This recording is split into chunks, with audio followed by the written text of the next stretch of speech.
I'm Author Function, I'm Galvin. and this is the Secret Boss podcast where we talk about the best auteurs in gaming, whether they deserve that title or not. And today, we're talking about Gabriele Cirulli, who may not even consider themselves to be a video game developer because they have made one game, and that game is 2048. I think that 2048 is a very famous game. It went viral in 2014, and it's still a pretty popular mobile game today.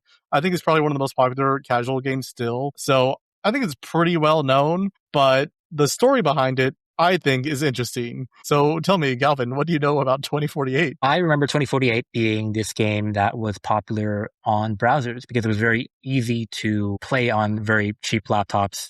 And the era of the Flash game was over. It was like the era between the Flash game fall and like the rise of mobile games. And this was like the perfect in between, I think. And that you could play it on your phone, you could play it on your phone's browser, but you could also play it on your laptop. And it's the same every time. And it's a simple game. Everyone understands it.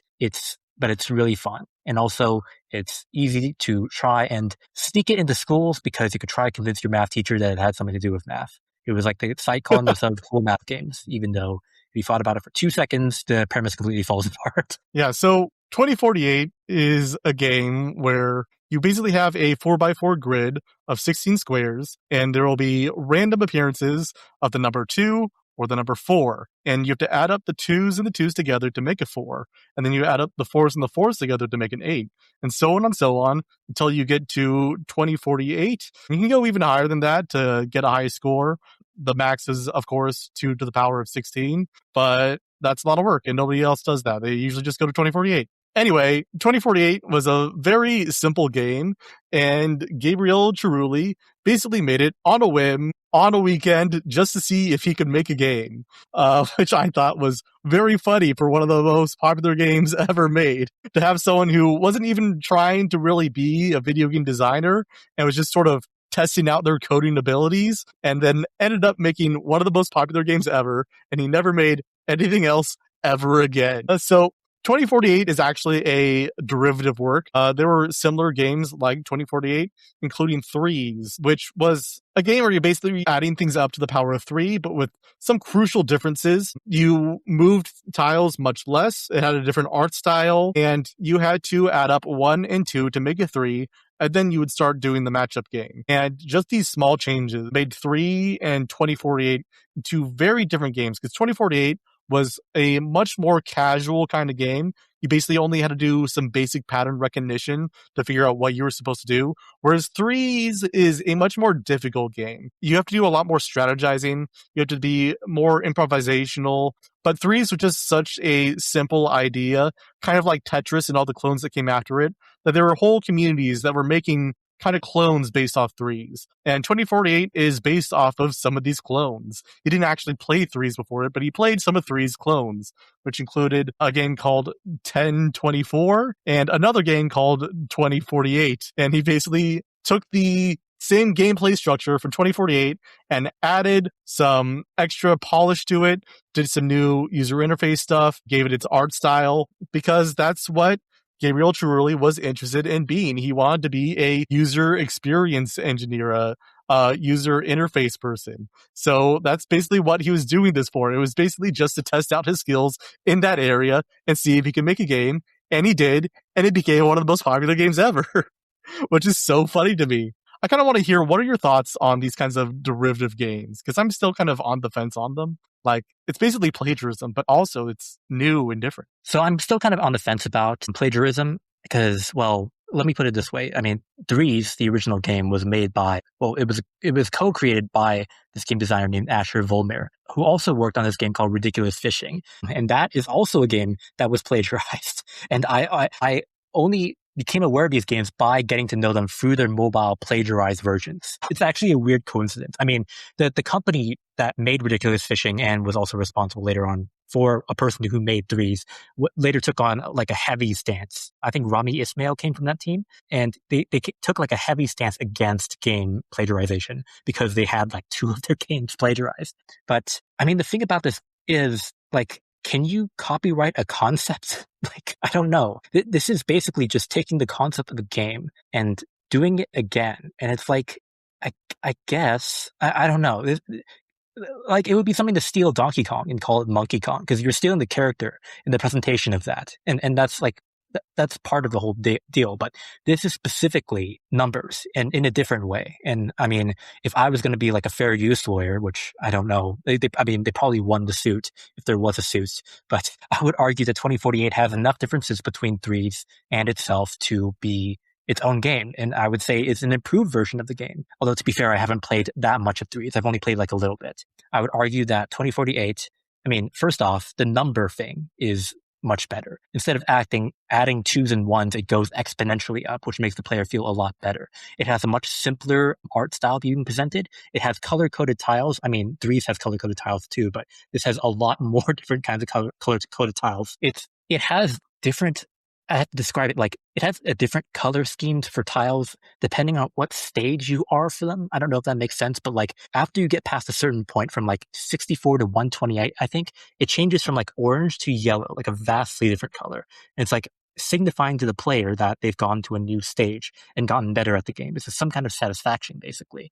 Threes doesn't have that as much. And just the fact that the game is called 2048 shows that there is like a base goal to get to. Whereas with threes, it's just the concept of the number three, which you see all the time in the game. So like even from that alone, just changing the presentation a little bit, that is an entirely different game, I would argue. Now, as for the other clones, I'm not sure about that, but I've seen versions of games taken and turned into other versions of games that are definitely ripped off of that version, but also like completely different. Another game I would bring up is Hole.io and how that stole from Donut County. They're both the same idea for the game where you can move around on the ground and you can swallow up things, and the more you swallow up, the bigger the hole gets. Hole.io just took Donut County, which was a single player experience, and turned it into a multiplayer game like Agario, which was big at the time. But that's a completely different game. It's the same mechanics, but there's different maps, there's different power-ups, I'm sure there's a different way of how the whole works because it's fundamentally different engines. It's just a fundamentally different game. And I don't think you should copyright that kind of stuff. It sucks, but it is just kind of like free game where it's like, it's a concept for a game. So I don't know. That's where I stand. I don't know how you feel about 2048, but I wouldn't say it's just like an exactly cynical ripoff, you know? It's this new thing. I mean, even if I was like anti-derivative work, which I'm not, I think it wouldn't be cynical at all because like he just made this for fun and it spread to the internet like wildfire, completely on accident. So like, I don't think there could be any planning behind it, but I am very pro derivative work. I think it's incredible the way that people can take a certain concept and iterate on it and do their own thing with it, even when they're copying major elements. Those small differences make a difference to me. I'm a big fan of early film and the way that the lack of copyright laws meant there was a lot of ripoffs there as well. I'm a big fan of An Excursion to the Moon and Charlie Chaplin impersonator Billy West. Shout out Billy I West. love that kind of thing. I think Harold Lloyd was also a Charlie Chaplin impersonator for a while. Oh, Anywho, yeah, for sure. I just really love the way that people will like take the same concept and do their own thing. And I do agree. I do think 2048 is a better version of it. And I love that it exists and that it changed things up. But on the other hand, like from an artist perspective, in a system where your originality matters for your livelihood and you need to have like promotion for the things that you made yourself, because that's how you make all the monies and survive. I do feel for that, but I do think in a perfect world, I would love for more of these derivative works, these open source projects to exist. I love that they're there. So yeah, that's a little bit of the background for 2048 as a first release. But in 2023, around 2024, around the 10th anniversary of the release, Gabriele Cirulli started to work on 2048 again, full time, according to him, which is very funny for a game that he made in a weekend. That is strange. I don't know, did not know what it means. This is the part of the story I don't know. And okay, I'm immediately confused because how do you work on 20? What do you add to it? Like, is there anything else to add to it? I think you kind of already made the perfect change by taking the game called 1024 and calling it 2040. That's already fun. That's like if you saw a game called like 13 and you're like, I got a good idea. 26. That's the game. And that goes viral. Well, again, he didn't even make the 2048 part. Someone else did 2048. He just made it look pretty. Okay. So he started working on 2048 full time. So he basically made his own website and he added a new mode, which added power-ups like swapping the tiles, which feels completely unnecessary to me, but he did it. I'm not sure how long that would have taken to make. I don't know what it means to be working on 2048 full time for the past 3 years, but he's doing it. And interestingly, on his LinkedIn, he puts business owner of 2048 instead of like developer of 2048. So yeah, I don't know. He's just been doing user interface stuff before that. And then he's like, you know what? I'm coming back to 2048. This is going to be my job now. And I guess that's his job to be working on 2048, whatever that means. Okay, what is his official website? Because I've been playing 2048 for the past week. I'm pretty sure on the official website, and nothing has changed from what I've seen. I don't know. Have there been ripoffs of his ripoffs? Or is it just I like... mean, you can play the regular mode, but I mean, yeah, everyone has their own version of 2048. It was very popular to like add your own images to 2048, where people would Right. like make different fandom stuff on it and everything. It's completely open source, and he wanted other people to like be able to make their own versions of it because he copied from other people, and that was like part of the culture. That's the Right. sort of open source way for other people to be doing this. So I am sure that there are other 2048 websites, but on his official one, he has different modes on it. I mean, good on him for making it open source, but also I think this just adds to how confusing the decision is. Because obviously, other people have to have tried 2048 with power-ups and like all the features he was thinking of, and it didn't work. So it's like, why are we here? You know, why are we here? I think what made it so popular as a game, besides just like the presentation of it, is how the game is fundamentally designed. I mean, it's easy enough to describe to a person in that like the design. I'm even willing to say that the design is just like something that popped into the collective consciousness. I mean, obviously someone has to have come up with it first, but like everybody else intuitively got it and made versions that were like the exact same mechanics as how it worked. It's like Tetris in a sense, where it's like everyone just took the base concept. What makes the base concept work, I think, is that there are so many variables when it comes to sliding just up, left, down, and right. By the time you get to the end, there's like 14 different tiles up on screen, and they're all sliding around. It gets to a point where you can like brute force the moves, but also like your brain doesn't have to think about every single connotation of what move you're going to make because there's too many variables for it to keep track of. So you can both play in a kind of like mode where you're thinking about what you're going to do next, but also where you just like fuck it and you slide left and it's just like whatever. It's like Uno, how Uno the card game plays for me, where it's like there's some strategy, but also you can just play the most obvious option and just like brute force it that way. You kind of flip flop between those two modes of thinking and not thinking, and both are equally valid. I do wonder, like, we know that Gabriele Cirulli like copied the actual gameplay of it. So we are talking about him as a figure. Like, what does it mean if we're talking about the game design? Is reproducing the game design something that is relevant to think about him as a figure? Or are we just like talking about someone else when we do that? What is I happening guess there? not in this case. Yeah, you're right. It wouldn't be true in this case because somebody came up with the original idea and this is copied exactly from that. But what Gabriel added was, well, does the original 2048, like the one that he copied, also have numbers that increase by factors of 2? I guess if there's 1024 before that, then that implies that they were all increasing in factors Yeah, of I'm 2. pretty sure it does. So he took that part too. I guess what he added was mainly the color. I mean, okay, there's a lot of different other things too, like the effect, particularly the effect I think of when you get a game over, the game waits just a little bit longer when the last square pops up before it shows the game over screen. It just gives you that one additional bit of hope to be like, wait, is there a match I haven't seen before popping up game over? Did you notice that? Because I think that's an integral part of the game. That's true. I think that's funny. It's a little bit of personality in the game that's just like there. Yeah. Presentation is everything. I also think the way that the blocks merge together is like really fluid. I think that is just inherently appealing. That user experience part really Yeah. shines through because it really makes you want to see those things squish together and make a big thing. Making No, a big thing is fun. It's basically Katamari. but again, that was in the original version, right? This is not something that this guy did. I don't think that's true to the same extent in threes, and I don't think. And like he added the animation stuff compared to like 2048, and I don't think that's in 1024 either. So Okay. I remember that in threes, but it's been like literally like 13 years. So I think maybe I could be misremembering it. Yeah. I mean, from when I played it a few days ago, I think I remember them just kind of like sliding together, but I don't Okay. know.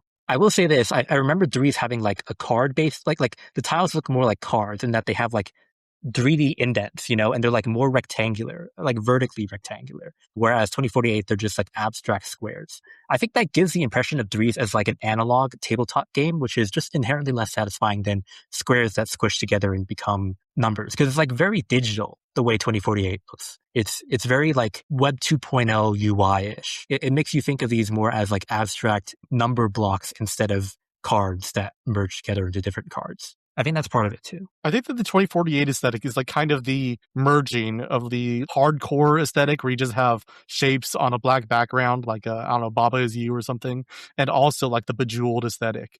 I think it's like combining both of those to make something that is like visually appealing, but is just the basics. You don't need to be thinking about anything else. So I guess that's a art style converging there. I agree with that. I guess the big change between, I'm not saying you're saying it's exactly like that, but I'm thinking of Bejeweled as like the big payoff to making a good move is all the gems explode into a bunch of different pieces and it's like really shiny and stuff like that. The reward for doing well in 2048 is you get a new color. And I don't think it's that, is it really that, it's not that wrong to say that the later numbers get much more saturated and like bright than the previous colors, right? Or not bright, but like stronger in color. Like the original, like 2 and 4 are very pale or like very, I just have to say lame versions of gray and dark gray basically. And as you go on, when you finally get to like 64 or like 128 or 512, it just looks better basically. It looks like you've done something, like you've accumulated something into, there's so much of something within this square that it has a prominent color to it, I guess. I think that's an accomplishment. Yeah. Yeah, true. I'm just now realizing that we're spending such a long time talking about 24/8, longer than I could have possibly imagined. Well, first off, I have a bet with some third party that if I can make us go over an hour, then I get $100 for every one of these episodes. That's how it's actually been working this entire time. But also, just like, I don't know, it's interesting to talk about. No, of course not. That's why I haven't told you anything. Damn. But also, like, I don't know. It's interesting to break down a game author's style in terms of what they've only done with presentation. I think that's an interesting idea. I mean, that's what art directors are basically doing their entire careers, right? But also, I don't know. It's also fun to try and kick apart what makes a game so simple, like 2048 so good. It's like people trying to explain Tetris in that. I mean, I don't even know what makes Tetris so good. I just keep playing it. Yeah.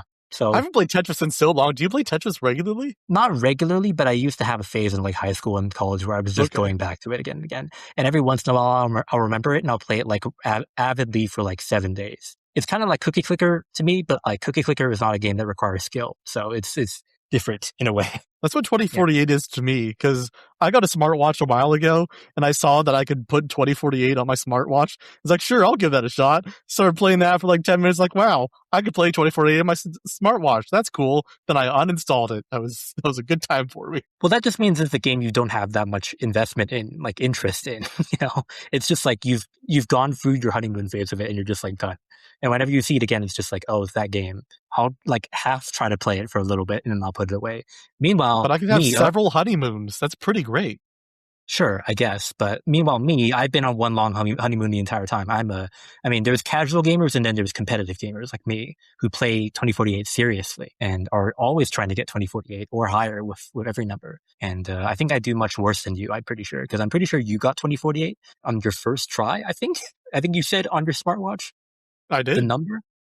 And I didn't do that. I've played this game for like 2 weeks and I haven't gotten 2048 once. So clearly you've been doing, maybe this game is just so easy for you that you just don't think about it at all. And I'm just a dumb one here. There you go, 2048, it only works for stupid people. That's the real message of this game. I appreciate that. That means a lot to me. You're welcome. Anyway, do you recommend 2048? Honestly, a hard question. This is actually a more difficult question than the other authors. I mean, it wastes your time. You don't really get that much out of it, but it's a good way to pass time. I had fun with it. It's a good game. 2048, sure. I like it. It's very intuitive. I think it's a good casual game. Then you could play in like 5 minutes and go like, wow, I get the idea now, but I had fun with those 5 minutes. And then you're done. That's all you got to do. It's easy. Right. It's perfect. So, offer. The previous episode we did, Kamiya, I didn't do any research, and you did all the research and you did all the talking for most of the episode. This episode, you did 2048. You did all the talking and all the research because I didn't do any research and it was your idea. Next episode, it's finally my turn to recommend something, and I am going to be ditching it for mostly a month, leaving you to play most of the games and probably do most of the research and probably talk for most of it. Sorry, get owned. 3 episodes in a row, you're being made to do all the work. So I've been thinking about the premise of this podcast, the original premise of this podcast. It's kind of been abandoned, which is fine. It's actually not that big of a deal because I originally, when I first pitched this idea to you, Secret Boss, it was called Secret Boss because we were presenting auteurs that we weren't sure were gaming auteurs, as in people who weren't critically acclaimed for their name brand. And we were seeing if we could make a name brand for them, basically. That's why we asked whether they deserve that title or not. I think we've been doing that. I've been following that, but I don't know about you. Kamiya is definitely a name brand, okay? Yeah, but we're still making the name brand. We're still constructing it. Okay, but my point is we're not presenting people who have questionable name brands, basically. We're not sure, we're really genuinely not sure if they can be classified as auteurs or not. So I want to present What is this episode about? We're doing 2048 here. What do you mean? That's true, but this is like a 25. It doesn't count. This doesn't count. This is like 0.5 of an episode. Look, you're ruining my whole setup, okay? Like, I gotta start over now. I'm okay with that.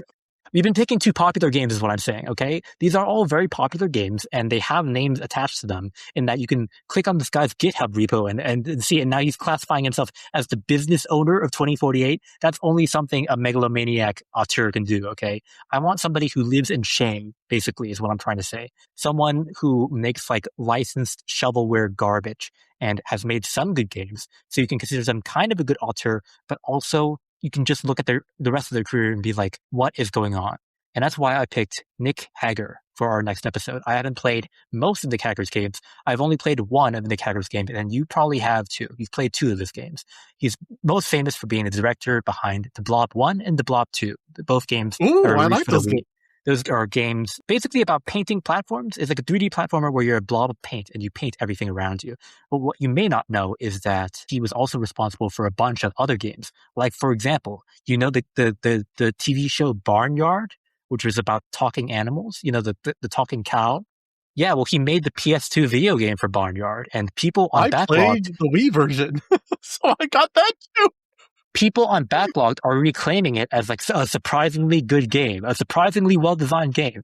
Could this be the only type of game that could come out of a guy who made the Blob 1 and the Blob 2? I don't know. He also made a lot of the Nicktoons games, which a lot of people have been reclaiming alongside like SpongeBob Battle for Bikini Bottom. He didn't make that game, but like they're putting it in the tier next to those games also. And also the Polar Express game, which is a 2.5-hour game based on the live-action rendition starring Tom Hanks, directed by Robert Zemeckis. Everyone fucking hates that game.